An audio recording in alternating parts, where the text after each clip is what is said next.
Hello friends, welcome my H medicine channel. আবারও আজকে একটি নতুন টপিক, খুব একটি কমন টপিক নিয়ে প্রেজেন্ট হয়েছি। সেটি হচ্ছে এই ওমিক্যাপ 20 mg ক্যাপসুল, তার সাইড ইফেক্ট কি রয়েছে, এই বিষয়গুলো আজকে ভিডিওর মধ্যে আমি ডিসকাস করব। তার আগে আপনাদের কাছে রিকোয়েস্ট, আপনারা এইচ মেডিসিন চ্যানেলকে সাবস্ক্রাইব করুন, পাশে থাকা বেল আইকনটিকে প্রেস করে দিন, অল নোটিফিকেশন অন করে রাখুন সবার আগে ভিডিও পাওয়ার জন্য। আমরা জানবো এই মেডিসিনটি কি।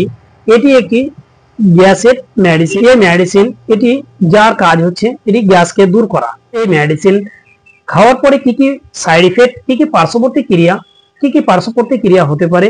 এই মেডিসিন খাওয়ার পরে বেশ কিছু পার্শ্ববর্তী ক্রিয়া হতে পারে, যেমন জ্বর কিংবা গাঁটে ব্যথা কিংবা গলায় ব্যথা হতে পারে, কিংবা শ্বাস নেওয়ার সময় অসুবিধা হতে পারে।